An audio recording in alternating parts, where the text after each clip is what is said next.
সুপ্রিয় দর্শক, সকালের সংবাদে আপনাদের স্বাগতম। শুরুতেই সংবাদ শিরোনাম, পরে বিস্তারিত। শুরুতেই জানিয়ে দেব, ইউনূস সরকারের নীরব আশ্রয়ে সন্ত্রাসীদের ছুরি এবার হিন্দু নেতার বুকে। জানিয়ে দেব, ইউনূস সরকারের ছত্রছায়া ধর্মীয় নিধনযজ্ঞ, সীতাকুণ্ডে কালী মন্দিরে অগ্নিসংযোগ, প্রতিমা ভাঙচুর।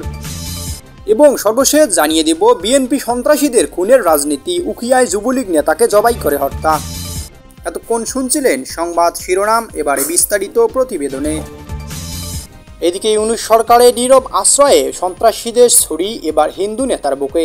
বাংলাদেশ এখন তালেবানি ছায়ায় ঢেকে যাচ্ছে, আর সেই অন্ধকারে সবচেয়ে বড় শিকার হচ্ছে সংখ্যালঘু হিন্দু সম্প্রদায়। গতকাল রাত 10:30 গাজীপুরে কোনাবাড়ি 8 নম্বর ওয়ার্ডে পূজা মণ্ডপের সভাপতি সম্মানিত স্বর্ণালঙ্কার সত্যজিৎ মণ্ডলের উপর চালানো হয় ভয়াবহ হত্যা চেষ্টা।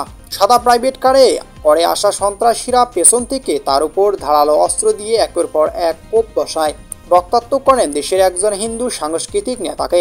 তাদের বর্বরতা এখনই থেমে থাকে না। ঘটনাস্থলে 3টি ককটেল বিস্ফোরণ ঘটিয়ে চারপাশ ছড়িয়ে দেয় আতঙ্ক। এটা কোনো সাধারণ হামলা নয়, এটা হিন্দু সম্প্রদায়ের উপর রাষ্ট্রীয় মদতপুষ্ট রাজনৈতিক সন্ত্রাস। এদিকে ইউনূস সরকারের ছত্রছায়ায় ধর্মীয় নিধনযজ্ঞ, সীতাকুণ্ডে কালী মন্দিরে অগ্নিসংযোগ, প্রতিমা ভাঙচুর ও রাষ্ট্র মদত দিচ্ছে দখলদারদের। চট্টগ্রামের সীতাকুণ্ড হিন্দুদের সার্বজনীন মহাশ্মশান ও কালী মন্দির ও শিব মন্দিরে বর্বর হামলা চালিয়েছে ভূমিদস্যু ও ধর্মবিদ্বেষী গোষ্ঠী। আর এই তাণ্ডবের পেছনে রয়েছে ইউনূস সরকারের স্পষ্ট ব্যর্থতা কিংবা নীরব সম্মতি। শনিবার দিবাগত রাত 3টার দুর্বৃত্তরা মন্দিরে হামলা চালিয়ে কালী প্রতিমা টেনে হিঁচড়ে বাইরে এনে ভাঙচুর করে।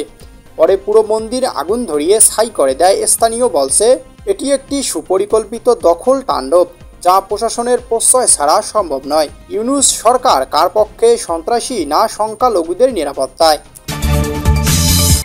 এদিকে ইউনূস সরকারের ছত্রছায়ায় বিএনপির সন্ত্রাসীদের খুনের রাজনীতি, উখিয়ায় যুবলীগ নেতাকে জবাই করে হত্যা।